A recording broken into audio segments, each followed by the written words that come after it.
So today is the 20th of December 2018, and Kai here is about to record what will be his first official scene as the Doctor. So how does it feel knowing that your first official appearance, shall we say, as the Doctor is just a matter of days away?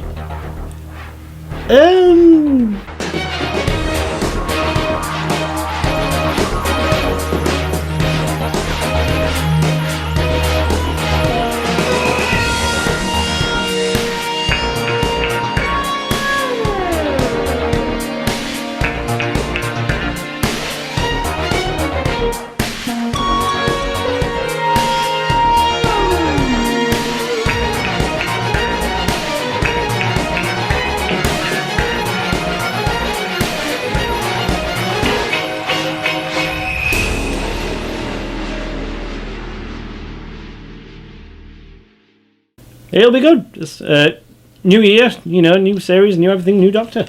So, looking forward to that. Welcome to Beyond the TARDIS. In 2013, Castle Productions began work on their own Doctor Who fan series. The first episodes were released in 2014 and were met with positive reviews from the fans. In 2015, however, problems started to arise that would set the production back a long way. When I initially came up with the idea of doing my own Doctor Who fan series back in 2013, I initially said to myself, how hard can it be? Rather naive of me, of course.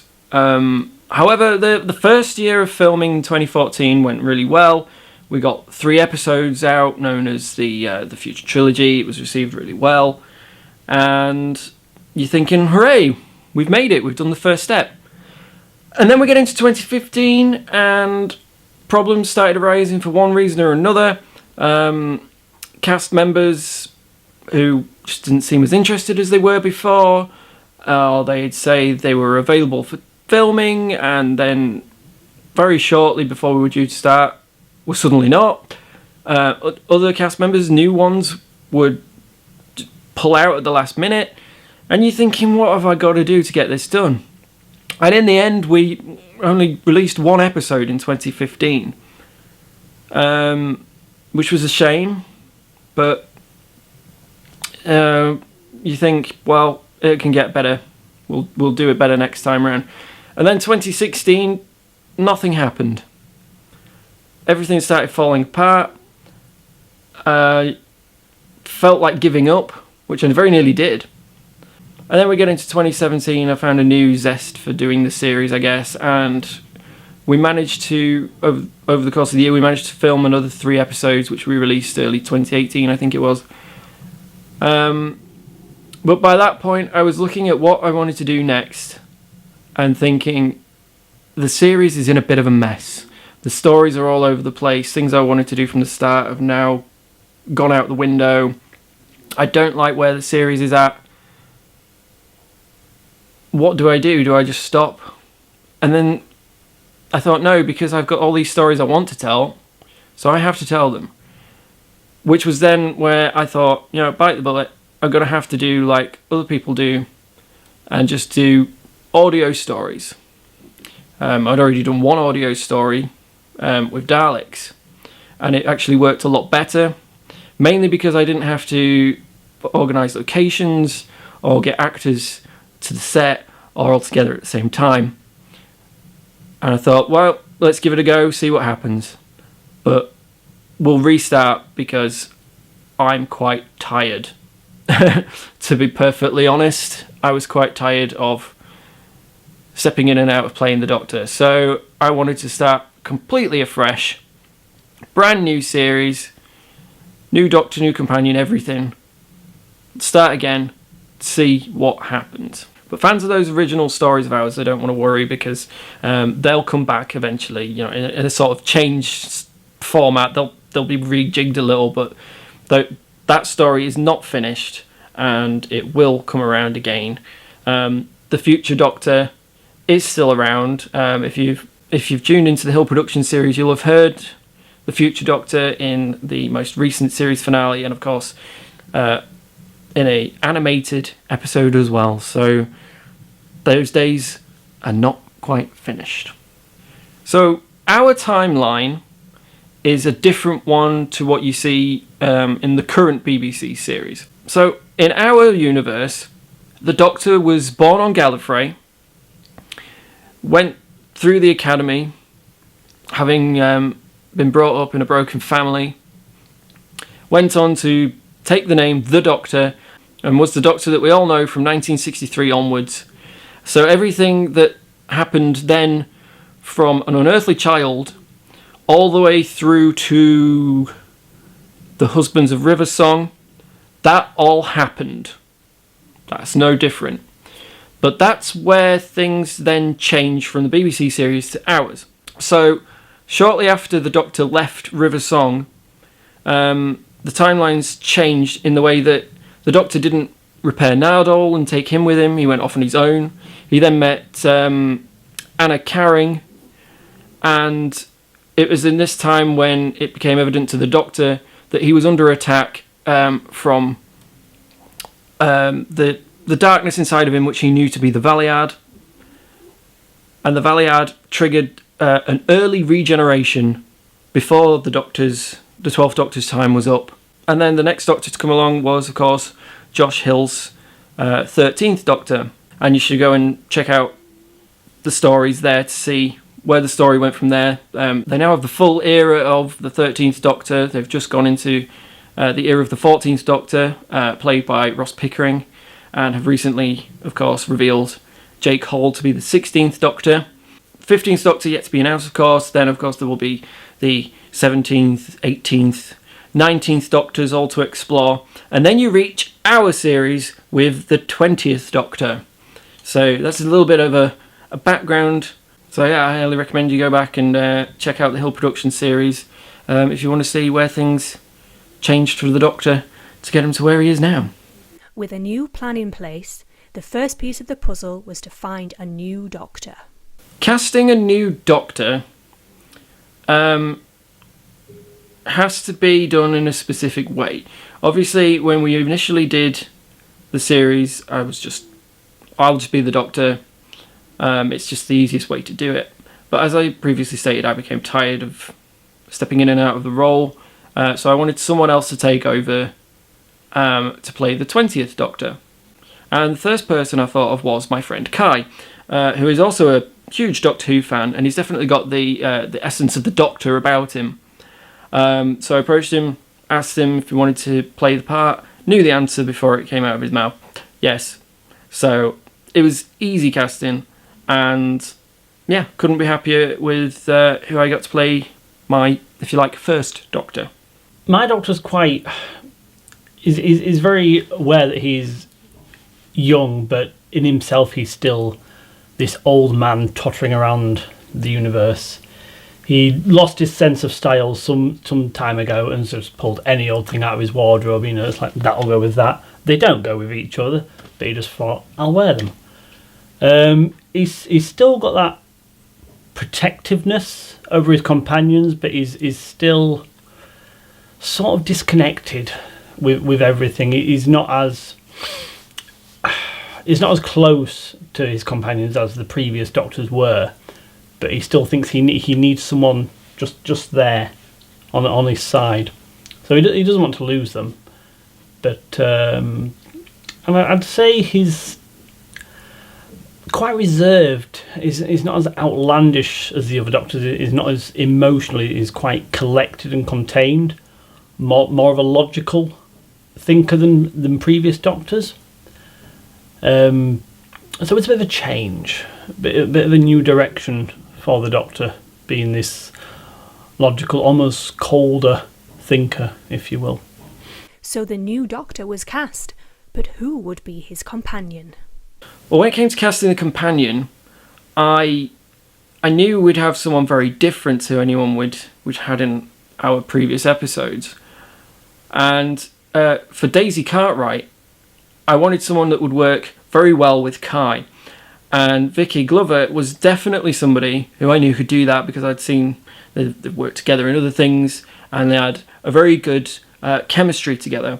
So that was what I was aiming for, and to be honest, she's given so much more to the character of Daisy than I could ever have hoped for. She's absolutely fantastic, and her and Kai work amazingly as a Doctor companion duo. What sums up Daisy for me is that she's tough, she takes no rubbish, but it's clear that she has this kind of... Initially there's that desire for something more. I feel like Daisy sometimes sits down and goes, is this really as good as it gets? Which I do frequently. And she always wants something more, and she gets that in the Doctor, and as a result she puts all her faith into him. And she takes the mickey out of him a lot, she mocks him a lot, there's a lot of sarcasm there. You get the impression she doesn't trust him, like in the way he does things, and she always thinks he's going to do something wrong. But that's all surface, I would say. There's kind of, underneath that, there's an unshakable faith, which you can see when they're really in a bind. She knows he's going to come and help her. She's got high standards and she takes the mickey a lot, but she knows that in a pinch the Doctor will come through. And she's got big dreams. She doesn't want to be like everybody else. That's kind of evidenced in both the way she wants something more than daily life, the way she sort of instantly goes to travel with the Doctor, and the way she wants to be in a rock band as well. I mean, most people don't have dreams like that. So yeah, she dreams big, but she's practical as well, which you can see in the final couple of episodes. If she's thrown into a situation where she has to do something, it gets done. With the cast ready to record and scripts completed, it was time to start work in earnest. Though things would work differently to how they did in the past. So obviously the main difference for us this time was we were not filming any of the series. It was all going to be audio. So naturally, it was a lot easier because once you have cast in place, all you've got to do is wait for them to record their lines, and if they don't get it done in a specific time, you just have to keep on at them until they do and send you the recordings. So for stress levels, it was so much more relaxing and it was a lot more fun. At first, for me, it was very difficult, obviously, because I was editing stories with someone else as the Doctor. But that went away very quickly, and it's just been an absolute joy to put these episodes together.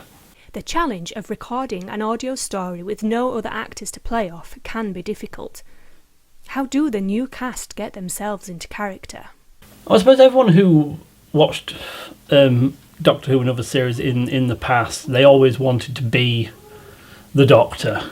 Obviously, they looked at the TV screen and thought, I want to be that person one day. And I suppose when you watch it, you come up with your own personality of what your Doctor would be like, because there's no set way for the Doctor to be. You know, a director doesn't come to you and go, oh, I want you to have these attributes. You kind of think of how you'd play it, and then you become your own. So you use a lot of your own personality for making up that persona of the Doctor. You see, I'm quite logical thinking. I'm quite not antisocial, but I'm quite reserved when it comes to people. I like to keep to myself. So a lot of that does go into my Doctor. So he's like other Doctors, they're an extension of the actor themselves. In a way, the actor is playing them how they see a better copy of themselves. I like Daisy because she is the sarcastic part of me that I very rarely get to let loose. In real life, you don't get to be that sarcastic to people and have them still like you. Whereas Daisy gets to be as sarcastic as she likes the Doctor, and he's still her friend. And I love that because it just gives me that chance to play around with that. I also connect with her need for something more. I think that's part of the reason why I became an actor, but it's just that thing of normal life is not always dull, but it can be dull. And I think Daisy gets that and I get that, and we both want adventure.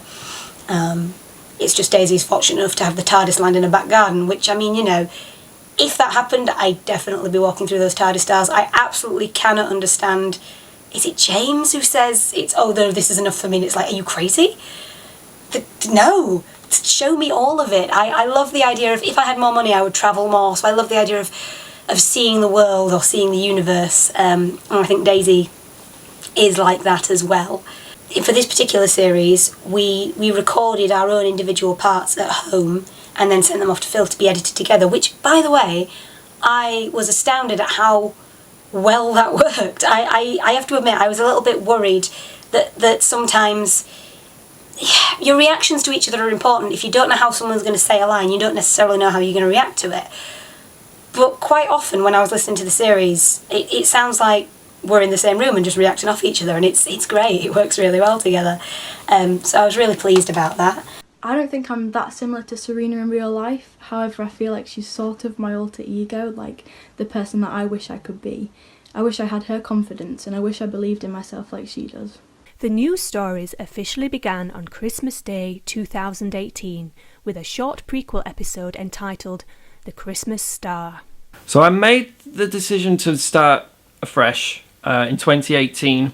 I knew Series 1 was going to be a little while before it was released. But I wanted to make the change because I'd informed people on the channel that the change was coming, and I wanted to make it concrete. So what I came up with was a little prequel for Series 1 to go out on Christmas Day, entitled The Christmas Star. The story of a small Adiposian child who wishes to be the hero, and he sees a shooting star, makes a wish, and ultimately he is the hero that saves the crystal fox. That part of the prequel was there specifically to be like a sort of Christmassy feel-good story, and then after that would be where we would sort of really kick things off, going up into the TARDIS to find... I know it's a bit of a cliche these days, but after the Doctor's regeneration, the TARDIS is crashing. There's a very good reason for that, which will be explored down the line when we find out why the Doctor regenerated in the first place. But that's another story. So, yeah, I just wanted to introduce the new Doctor with a very typical Doctor scene after regeneration. The opening episode of Series 1 was Behind the Screens and introduced audiences to the new TARDIS team and the new format. But what was the story behind each episode's creation? Well, the first episode of the series, Behind the Screens, was actually written for my Doctor initially, and was going to be one of our next episodes along. And obviously I wanted to use it. It actually became a very easy to adapt story for a new Doctor. So I changed it around to have it introduce the companion and the new Doctor and have them come together, and it actually, it worked brilliantly well. That episode, if I remember correctly, I was in Digs in Malvern, where they've got this gorgeous big tabby, practically wildcat called Raja, and I remember trying to film this episode, or rather record this episode, with Raja walking determinedly along the kitchen table at me, meowing his head off. Mike was actually pretty good. Mike didn't pick him up until he was like a foot away, so yay for Blue Yeti mics.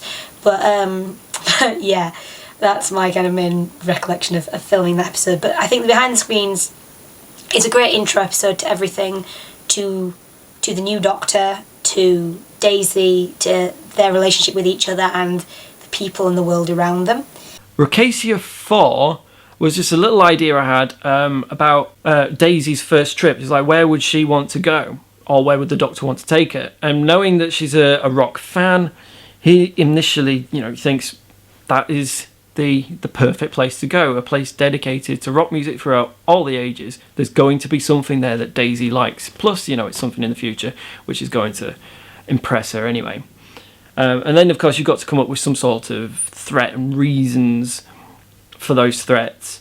And the thought of some sort of song or band being taken out of context was something that I felt was quite an intriguing idea. So the fact that the Dalafra have heard this message about Queen and the power they have through the ages, and that they're like gods, they take it as absolute, and they are willing to go so far to kill somebody to get that power, and it is a genuine mistake.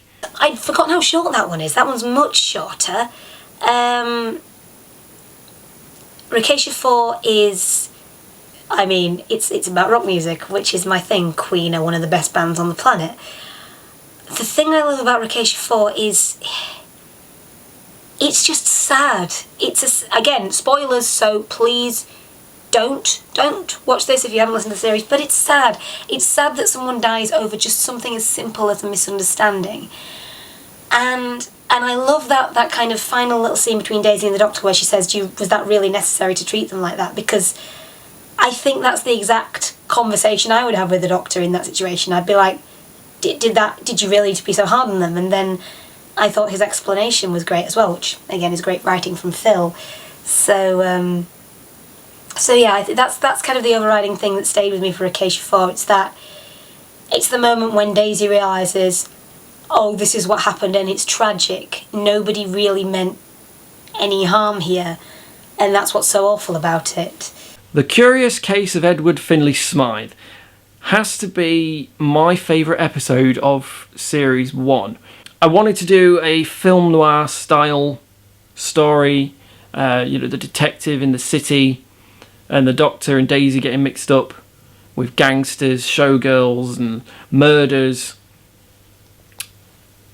And I felt that, the Doctor fit into that so well, so let's go ahead and do that. And when I came up with the character of Edward Finlay Smythe, I felt this is a character that we could really get to know, possibly a recurring character, someone the fans are really going to like. So I wanted somebody who could have the gravitas to bring that character to life. And we were very lucky to get Simon Fisher-Becker, who, of course, the fans will know, has been in the actual BBC series as Dorian Maldovar. And, he was absolutely fantastic, was very keen for the role, something brand new for him. It's not just the same character, something else he get into and find the character. And I think all the elements just really came together in this one. Daisy and Esmeralda, those scenes are fantastic. The Doctor and Edward, all great scenes. And yeah, it was just an absolute hoot putting that story together. The Curious Case of Edward Finlay Smythe, which is the goriest episode by some margin. I mean, I am not a prude when it comes to gore. I've got a very high gore tolerance. Some of my favourite films rather, are the Saw films. Bloody love them. But I'd forgotten how gory that was. I was re-listening to this and I was like, oh, people getting skinned, that's actually really gross. And I think that the tension created around the Weevil is great, especially with the music. I can't remember who does the music, but it's great. I know that some of the music is taken directly from the Doctor Who series, but I'm sure some of it is new. I might be wrong, but yeah, I think the use of music in that episode is great. Mackenzie does a stand-up job in that episode. I nearly auditioned for Esmeralda, and then I think I ran out of time or something. I just didn't have time to do it. And I remember what I was wondering, until I listened to it, I wonder who got that part. And I listened to it, I was like, I don't recognise that voice. Then watched the credits and went, that's Mackenzie. Of course it is. Amazing. And by the way, props as well to Phil as Mickey Carmine. Again, Phil's accents coming out in force. It's great. If you just look at it from the light side as an actor, or even as just somebody watching the episode, it's like, it's a lovely little fun Doctor Who episode. But it's one of those things you really kind of got to think about the darkness of it when you're playing the role, and it's like, people are being skinned. That is dark, man. And there are gangsters with guns in New York. That's dark. I mean, it's light in the sense that we know it's like that Giles quote from Buffy, the good guys always win, no one ever dies, and everyone lives happily ever after or something. And we know in a series like Doctor Who, it's very, very rare that there's a sad ending or someone dies or something. So we know all the main characters are going to survive and it's going to be great and happy ever after, but there's darkness in there. And I think we can't forget that. And I think there's a lot more darkness in Doctor Who, not just the Doctor, I mean in general in the storylines, that people often either gloss over or don't notice. And I think that's got to be played truthfully, and that's got to be taken into account to tell the story effectively. And I think it really is in The Curious Case of Edward Finlay Smythe. Well, I knew from midway through the series I wanted a 2-part story. And what better to have as a 2-part story than a Dalek story? So with the Trident of Skaro, it was this idea I had of those sort of mythological Daleks that sort of become, a sort of rumour throughout the universe. What would happen if you had these 3 Daleks who could predict events that were going to happen? And obviously the Doctor himself thought it was some sort of myth, but is intrigued to know whether they are real or not. But these Daleks, the idea behind them was I wanted some Daleks that were very different to what we normally get. And for the Trident of Skaro, basically they had gained this power, but it made them see, in the same sense that Dalek Khan did, that the Daleks were wrong. And so they put themselves into self-isolation. They could have destroyed themselves, but they knew that one day they would have to deliver their little message to the Doctor. So they went into self-isolation in this cave on Skaro. And over the years, decades, centuries, they went a little insane. One in particular, of course. So you have sort of the leader of the group who's maybe a little bit more with it than the others. Then you have one that's quite a little on the crazy side, offering the Doctor tea and biscuits and things like that. And then you have the third one whose voice box, modulator, whatever you want, is damaged. So he has this major stutter and can, barely communicate. So having those 3 Daleks in place was just, then we built the story around them. And I think we came up with a lovely little 2-parter that works so well. You've got the normal Daleks as well, with their menacing story, of course, of trying to kill Tardal's team, and then the Doctor's little jaunt off to find the Trident of Skaro. And yeah, I think it worked really well, and obviously we ended the story with a sort of mini cliffhanger where the Daleks have got hold of one of the Trident of Skaro, the other 2 have been destroyed. So where we will go with that, we'll just have to wait for another time and another story. My absolute favourite episodes, because I absolutely love the Trident of Skaro themselves. I mean, my favourite episode in the entire series is "Would you like a drink? Do not offer the Doctor a drink. Why not? Because we do not have any." I'm just the best. I love, not because he's the enemy or anything, because we don't have any, obviously. And when I read it made me laugh. When I listened to it the first time, it made me laugh, and when I listened to it again, it made me laugh. I just love it. I love the Trident of Skaro. I love the way the Daleks are written, the way he's differentiated, whoever's done the Daleks has differentiated between the 3 voices of the Trident. I mean, we've got the stuttering one who doesn't speak very much, but then there's the mad one, which has got the slightly higher pitched voice, and then the main one. And I just think it's great. I think they're still Daleks, but they've got their own distinct personalities, which is very interesting, because you don't see that from Daleks that much. And I loved that. And I mean, I love the fact that this episode it takes a while to tell you you're on Skaro, but I think big fans will figure it out fairly quickly. That episode appeals to me on a fan basis. Like, the history of the Daleks is referenced, and I love that addition to the Dalek mythology. I think it's great. I think the Daleks are they're as fundamental to the series of Doctor Who as the Doctor himself. And no series is complete without them. And I mean, I can't do this. Again, Phil will probably edit this, but I mean, I've got a little Dalek here, and look, it talks and everything.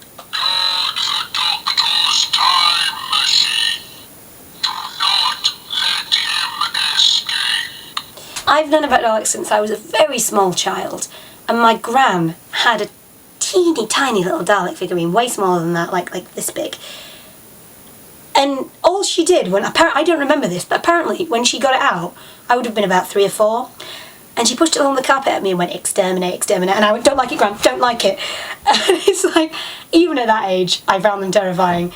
And as an adult, they don't scare me as an adult the way they did when I was 4, obviously, but something that the Doctor is scared of is scarier. That's the scary part. The thing themselves is not scary, but as soon as you realise the Doctor's scared of them, you go, "Oh, these are bad." So I love the Daleks. So the Trident of Skaro is easily my favourite episode, or 2 episodes. I loved that one. For the World Reset, I knew that it was going to be coming straight after the Dalek 2-parter, so I didn't want it to be too grandiose. And I thought, let's bring Daisy back home and see the consequences of her travelling. And that was when I had the idea of actually killing her parents off in the opening scene in the plane crash, which was actually a separate idea itself from the main story of everything, all the technology just ceasing to function, which obviously then, they clicked together anyway because the plane would have been all technology, so that worked. But I wanted to see what would happen if the world went silent. There was no technologies or anything like that. Even the sonic screwdriver and eventually the TARDIS would fail. And I did toy with the idea of having a sort of society gone wrong where, the people have gone savage and tearing each other apart just to get a meal. And I just, in the end, I didn't feel like it needed to go and, explore that point. James, in the character James, does mention, that people have been doing things like that, but we didn't need to delve into that. That idea came initially, and then the idea for what actually was behind it came from something else that I'd been pondering on a recent watch through of Torchwood, which was what happens now that Torchwood aren't there to look after the Rift in Cardiff. And that was when it was like the two ideas clicked together, and the thought of the energy of the Rift building up underneath Cardiff to the point where it just sort of explodes into the sky and creates this sort of this blanket of energy that just saps everything, all the power from technology gone. And that sort of became an idea, well then would we have things that have come out of the Rift? And again, I felt, no, that's just going off on a tangent. It's not needed. And ultimately, of course, the fact that the TARDIS has been there before to refuel meant that there were trace elements of the Rift inside the heart of the TARDIS. So that was quite an interesting little concept to explore. It's the one where Daisy finds out her parents had died, and it's darkness. Again, it's real. It's the whole... I mean, yes, that particular one is actually caused by something supernatural, but it's that thing of... It's the same thing that, again, I'm going back to Buffy, but that Buffy addresses in the episode The Body, which I think is in season 4 or 5. It must be 5, because I think Dawn's in it. And her mother dies, and it's a brain tumour or something, and it's not...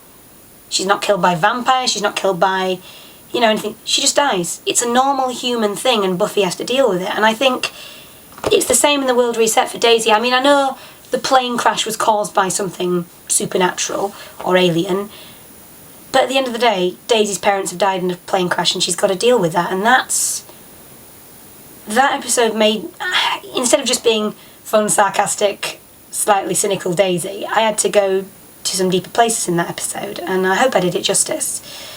But yeah, I think you've got to find the depth of that episode, and in the next episode, which I'll come to in a minute. I love the scene with the wolves. I've written the World Reset brackets wolves because I love the scene with the wolves. Don't you speak wolf, or whatever I say, and I think it's great. And I like the concept of the idea that in a world without technology everything comes to a grinding halt, because it would. I'm using technology right now to speak to you guys. I don't know what... It's sad. It's desperately sad, but I don't know what to do without my mobile phone.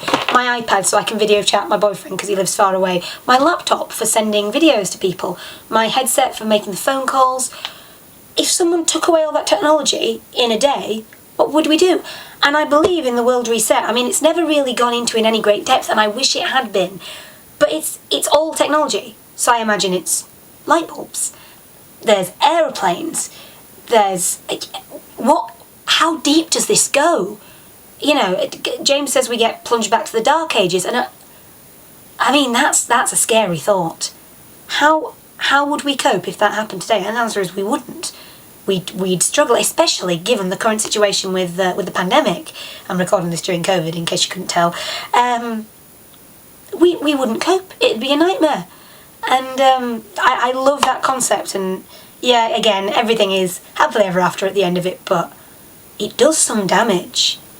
But equally, I think that the Doctor's line about something, I can't remember the exact line, but he says something like, it's going to take a while to get back to normal, but you guys will figure it out, you always do.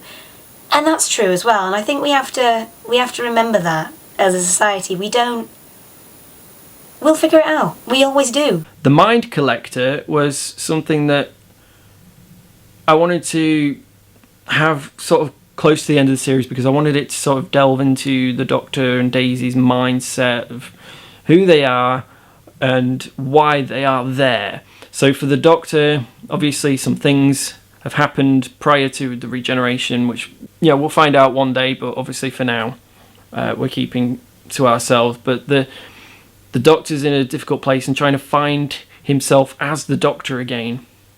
So who would be the person that he would confront? And it would be himself, but then which version of himself? So I went back to think, well, would it be a future Doctor or one from the past? And then it clicked. It had to be the 13th Doctor, because throughout his era he lost so many friends and companions that it got to a point where he allowed the darkness to set in, which was what enabled the Valiard to put his plans into motion. And that is something that is likely to stay in the mind of the Doctor, particularly when we discover what happened to the 19th Doctor. But when you lose so many people, you're going to blame yourself. And ultimately, he had to face those demons to move forward. And as for Daisy, she was moving on, but after she lost her parents, there was still that stigma of her mother, was the controlling one, tried to make Daisy do what she wanted. She never really loved her the way she was supposed to. So she had to confront her and tell her, basically like she does, to shut up and just go away so she can move on. Again, this one's dark. This one is really dark in a way that the others haven't been, because it's about psychological trauma, and it's the relationship between Daisy and her mother, and it's horrible, and it's a heightened relationship, clearly. I'm not sure, I get the feeling that although they argue a lot, and they, as Daisy said, that's how we communicate. I think she says that in The World Reset. I don't think her mother would ever hit her like she does in The Mind Collector. So it's like it's a zoomed in, enhanced, in a bad way, version of their relationship. And I think that's very telling, because it's kind of drawn from the recesses of Daisy's mind. It's drawn from her anxieties and her worries and all the bad stuff in her mind, and I think that's, and they do this, he tries to do the same with the Doctor and fails, but I think that's,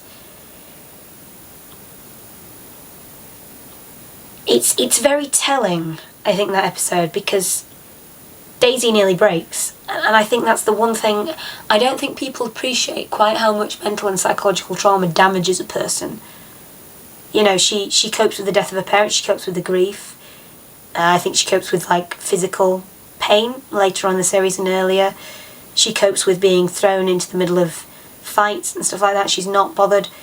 But that is the deepest recesses of her mind, and that is dark. And that is, again, if you think about it deeply, it's really dark. And she struggles. And I think that is probably the first time she doubts the Doctor. And it's only very fleeting, but there's a moment where she goes, what if he doesn't come? Of course he'll come, don't be stupid. But there's that moment, and I think that kind of sets it up for the later series. In a way, it almost sets it up, because he does come this time, so the next time she expects him to come, and he doesn't. And that sets her up for that plummet disappointment, and it's dark. It's very dark. I keep saying that, but yeah. It's a very dark concept, and Klex is a creepy character, and again, I don't know who plays Klex. I didn't see the name on the credits. I did listen to some of them while walking around, so I didn't always look at the credits. But he's great. nothing like what I expected. That's not how I read the character at all, but it works really well. It's that kind of slightly nervous energy that he's got that it's a lot faster and a lot quicker than I imagined. He's got a lot quicker energy, but it works and I like it. Good Morning Dr. Smith came about because I wanted a sort of more, I would say, light-hearted episode before we hit the finale. So the idea then that Daisy finds herself in a parallel world and we have a human version of our Doctor, and it would drive her insane as to why he's behaving the way he is, and ultimately when she does realise that this is an alternate version, how would she react to that person? And so, I mean, there's a sort of hint of a romance between the two, but I think it's more on Dr. Smith's side than Daisy's, because he's been leading this life where he's not been the most popular in his private life, not really had relationships, and Daisy comes along and she's just completely open and doesn't judge him. So I think, yeah, he definitely does fall for her quite a bit. But Daisy, you know, while she does really like him, she knows her place is with the Doctor. And yeah, I didn't want to leave Dr. Smith, you know, on the side of the road and, you know, not know where he goes from there. So then I added in a little bit towards the end where the taxi pulls up and he gets in, and it's the alternate universe Daisy driving. So in the end, he probably got the girl. Good Morning Dr. Smith is very similar to the episode where we see David Tennant as a human. And I know the Doctor in the parallel world in Good Morning Dr. Smith and the Doctor, our Doctor, Kai's Doctor, are technically not the same person. It does kind of give us a chance to see who the Doctor would have been had he been born differently or made different choices and been born in a different world, and that's really interesting. I like this sort of parallel world which is similar to ours but different. Like, there's nothing massively different, but dogs have two tails and traffic lights are blue. And the Doctor's human. And I love that Kai chose to go slightly more Yorkshire. I don't know if he did this on purpose or not, but I definitely noticed that he chose to go slightly more Yorkshire for Dr. Smith than he did for the Doctor, which is interesting. It's the romance thing really interests me. It's like, I know she says it's nothing to do with the face he was wearing, and I think it's interesting to see how, like, I think Dr. Smith and the Doctor both have similar qualities, and it's just that Dr. Smith has more of the qualities that Daisy finds attractive, and that's nice. He's still got that kind of confidence and that intelligence and almost that arrogance, but he's also got a side to him which is softer, which we don't see with the Doctor as much. And I think if we did, maybe the relationship between him and Daisy would be different, but we don't, so she ends up with Dr. Smith briefly instead. And I think that's a really interesting sort of foray into what might have been, shall we say. I think that's nice. The finale for Series 1, obviously when you do a finale, you want it to be, you know, sort of the biggest story of the season, you know, want it to have a bit more going on, more impact, a bit more epic, as people might say. And we've been building up throughout the series that the Sontarans were starting to spread across the universe, invading various worlds. And obviously this is where it comes to the point where the Doctor and Daisy become aware of it. When casting Serena, I knew I wanted someone who sort of had that innocence about them, but you knew that underneath there was something else, something where there's a bit of mystery. Also the fact that you kind of get the feeling that if they really wanted to, they could really handle themselves. And with Amber, I know she's a very versatile actress and that she could definitely pull off everything that we needed for the role. I was very pleased when she said yes to taking part in the series. Serena is quite intelligent and she often comes across quite confident and sometimes possibly a little cocky, but underneath that hard shell she's quite sensitive and quite vulnerable. She's sometimes a bit sarcastic too, but in a funny way. And she travels around in her very own ship called the Weeping Angel, which I think is really cool. And she knows a lot about the Doctor, and she doesn't like guns. There's a big mystery, of course, behind Serena. You know, why is she so interested in studying the Doctor? How does she really know so much about him? Which we'll delve into more in Series 2. But in the finale itself, obviously, you know, we have this war going on with the Sontarans. They've ended their war with the Rutans long ago, and they need war, so they're basically taking war to everyone else. So when we get to part 2, and it's been a whole year of Daisy fighting in the Resistance, the Doctor and Serena trying to form this plan in order to stop them, you get that sense of this really is something quite serious. So obviously when Daisy's fighting but she's not killing, it's quite a big thing, because it's a whole year of saying, no, I'm not going to shoot anyone, and if she ever does shoot anyone, it would be on a stun setting. When you find that the Doctor and Serena have been working their way through Sontaran occupied space for this whole year, and they've finally managed to get to where they need to be, the confrontation that they have is ultimately going to be something where you don't want it to be this great big fight. That's what you've got with Daisy and the Resistance. You need this moment where the Doctor just basically outsmarts them and ends a war using words and just being clever. Big episodes. They show a lot of our characters in their true light, I think. We get introduced to Serena, which is always great. We see, again, it's a darker episode. You may have gathered I'm a fan of the darker bits.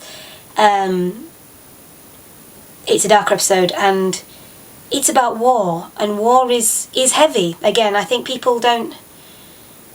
A lot of the time we see things like Call of Duty and that sort of thing, and people forget that war is bad.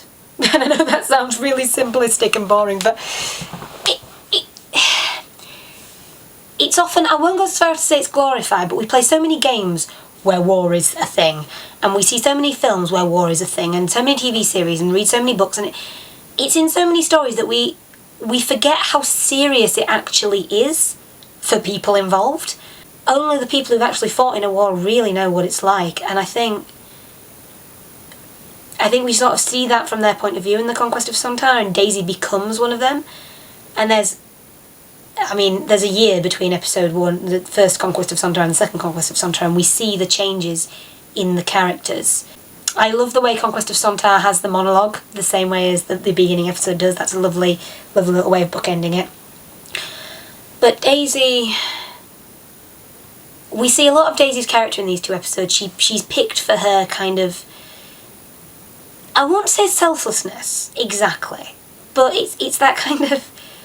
If I was being slightly unkind, but I say it about myself all the time, I would say it's her hero complex. It's her need to help other people. She finds it rewarding to help other people.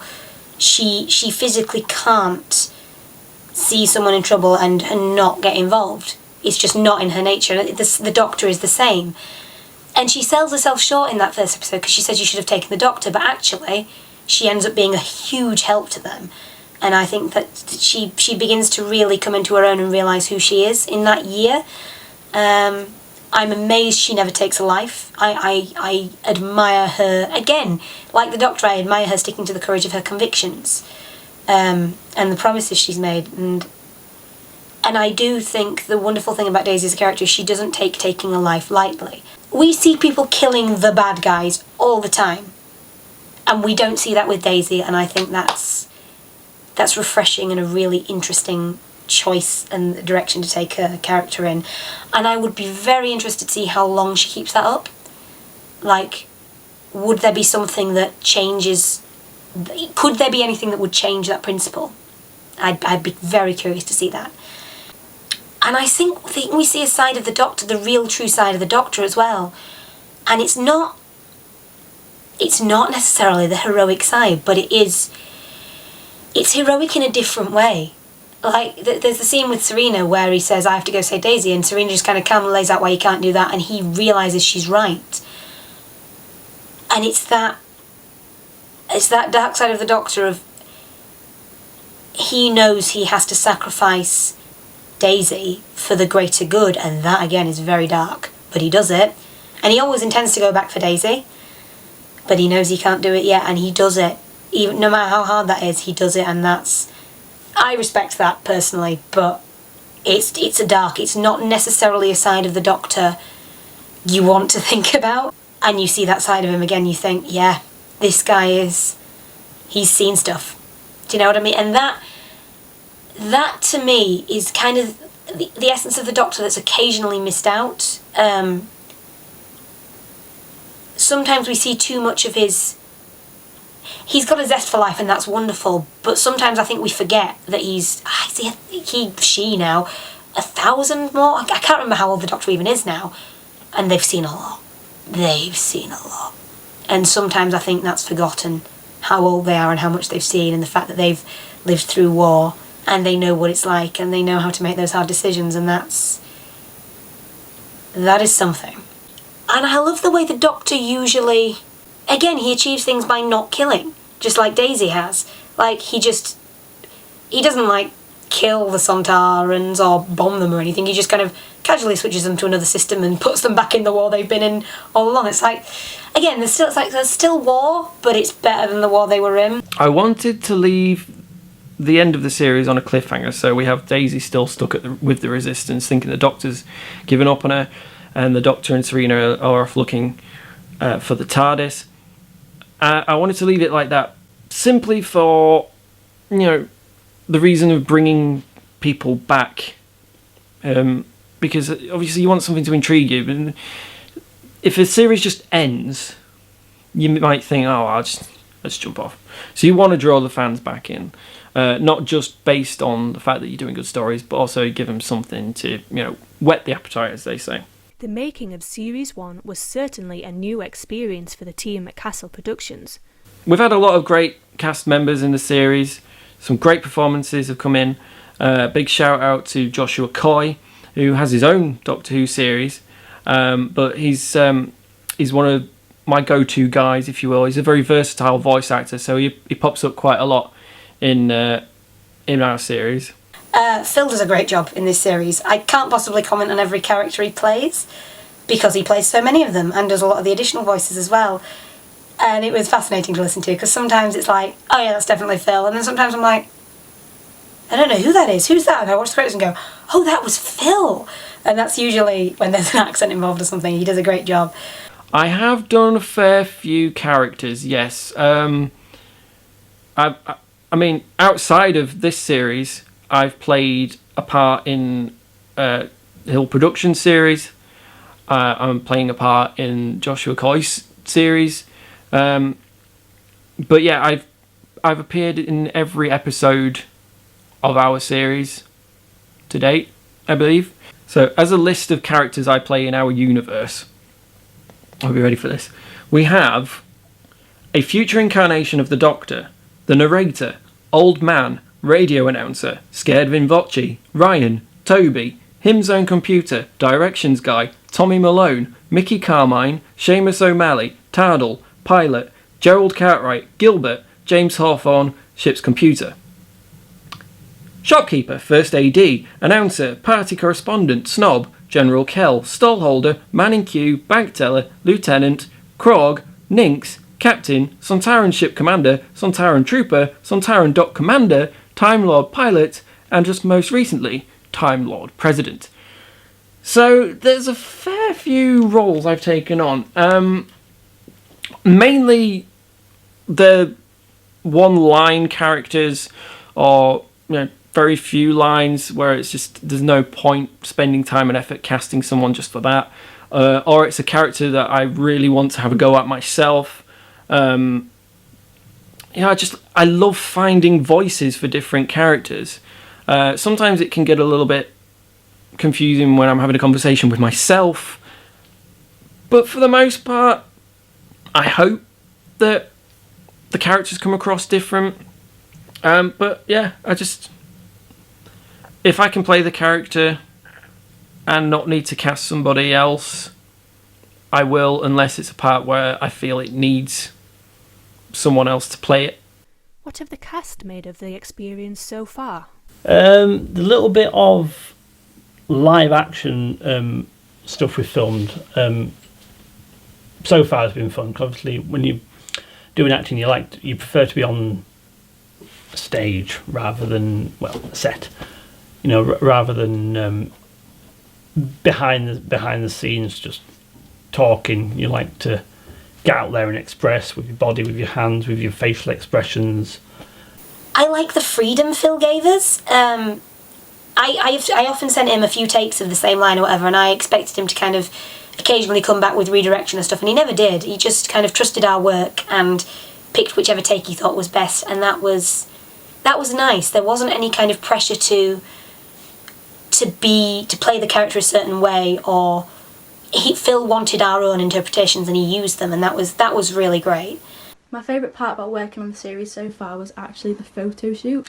I really enjoyed exploring my character through dressing up and using props, and it was also a good confidence boost because I felt really awkward at first, but then I slowly eased myself into it and they ended up coming out quite cool. I love Kai. Kai and I get on really well together. I can't remember how we... Oh no, I can! I was going to say I can't remember how we first met, but I think we met doing a fundraiser thing. We were both singing in a fundraiser. It was a Disney fundraiser. I can't remember what I sang, but I remember Kai sang Be Prepared from The Lion King, obviously, and that was great. That was lovely. We get on well together. We have the same likes and dislikes. I like acting with him, so I know in this we didn't really get to act directly together, but like for instance in The Tempest we worked very closely together, and I not only enjoy Kai's company as a person, I enjoy working with him as an actor because he's open to things. We were able to discuss scenes without it feeling... It was just kind of... I hate this word, every actor uses it, but I was going to say organic, but that's not kind of the word I want, really. It was just... We were just a good team. We worked really well together. I would really like to work with him again, especially on Shakespeare. Kai's Doctor is very... all the Doctors are very clever, but I think Kai's Doctor, you really see the intelligence coming through. Kai's Doctor is clever. Kai's Doctor is clever, and probably not... I think it's probably been a while since Kai's Doctor, and I might be wrong about this, because it depends where Phil takes the series, but it feels like it's been a little while since Kai's Doctor has travelled with people or socialised with people, because he seems a little awkward around people. I think he gets more relaxed as the series goes on, but he's very clever. You can see that really comes out in Kai's portrayal, how clever his Doctor is. I love Kai and Vicki. I've worked with them a lot. I love how they play the characters too. They're really exciting and quite unique. Amber I know slightly less well, but I still know her pretty well. Again, we've sung together in various fundraisers. I think the last thing we sang together was What Is This Feeling from Wicked, I think. That was great fun. Amber is a bit younger than me. Quite a bit younger than me, actually. I'm getting very old now. And I've seen her grow from a young performer in like her early to mid-teens. When she's always been good, but I've seen her grow into this really strong singer and actor, especially, she's a great actor, but especially singer. Her voice is gorgeous. And I've loved seeing Amber's kind of progression over the past few years from like this, I hope she doesn't mind me saying this, but this relatively shy kind of 13, 14-year-old to this confident young woman she is now. I love working with Amber. I love watching her work. Even though we don't actually work directly together in the series, as in like we record our own parts and send them off, I hope Amber and I get a chance to have more scenes together in this, because I love her character. Serena's great. Serena is very... I don't know how to describe it. She's very forthright, confident. She calls the Doctor a living legend, but she's not fazed by him, which is, she's just kind of this sort of, oh wow, this is a famous person, cool, yeah, I'll come, sure, let's go on this mad adventure. She's just really chill, and she's like, yeah, sure, whatever, let's do it.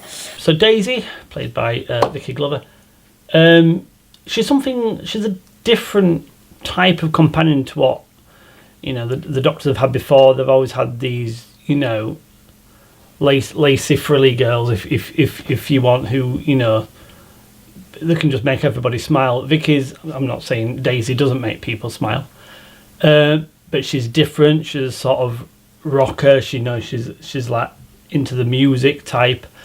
Not something you'd think the Doctor would take on board as a companion, but as we all know from Doctor Who history, if you look at like Ace and people like that, it's like he takes on companions of different backgrounds.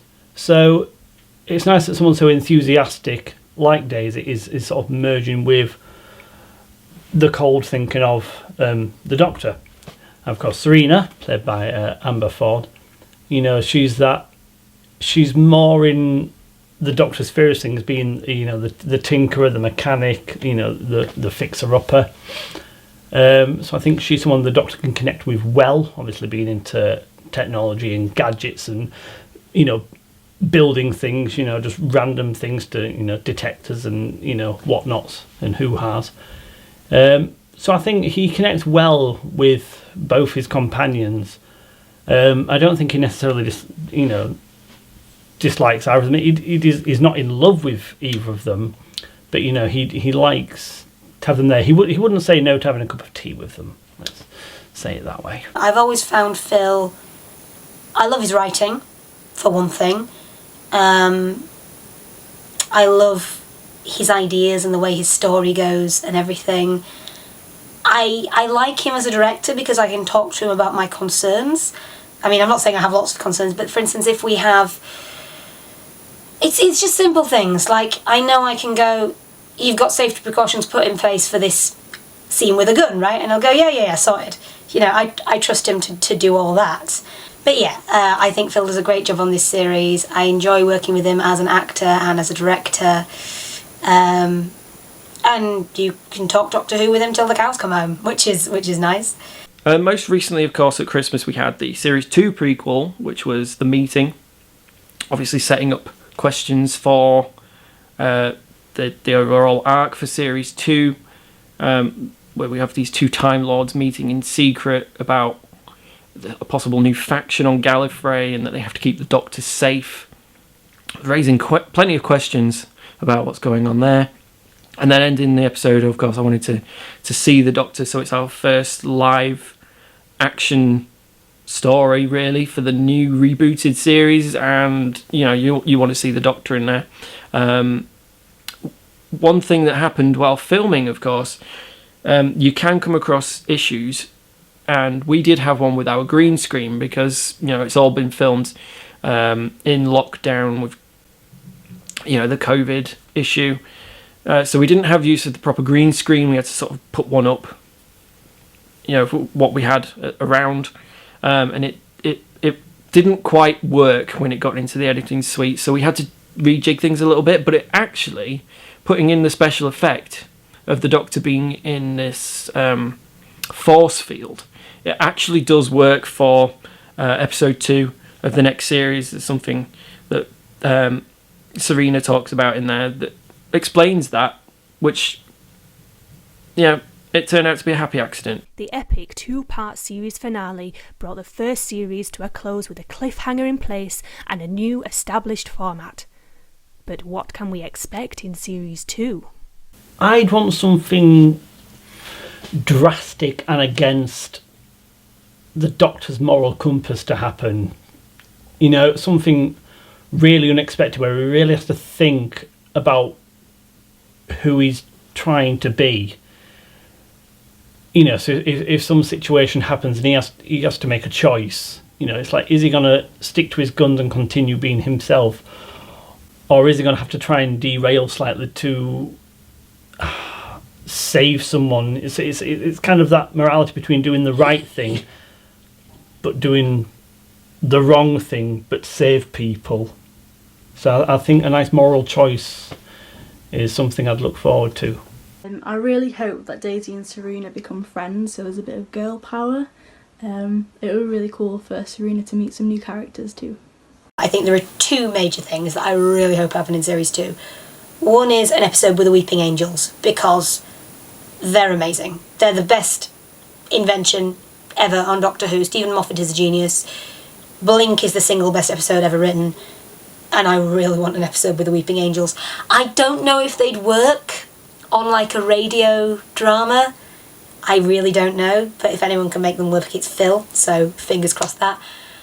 The other thing I'd like to see, or the other person I'd like to see rather, is the Master. So for Series 2, obviously we're going to answer questions raised in the meeting, and the Doctor will be reunited with Daisy, and we'll get to see her reaction to Serena and vice versa, and whether they get on or not.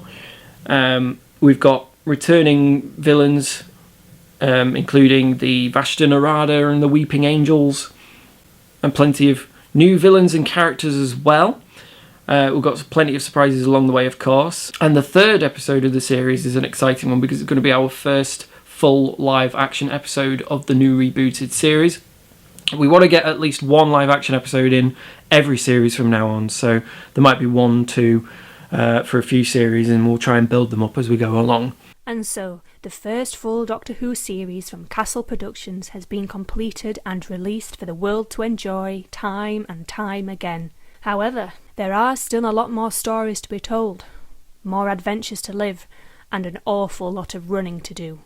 Well, we absolutely love bringing you these stories now, and now that we've found our feet, we've got a full series out, and we feel like now we've got a firm handle on where we're going with the series, what we're doing in the future. We've got so many series planned out way down the line, so there's plenty more to come from the Castle Productions Doctor Who fan series.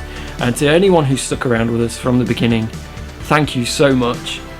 New fans that have joined us since, thank you to you too, and welcome aboard this crazy train that is the life of the Doctor, and we hope that you're going to enjoy everything we've got coming over the coming years.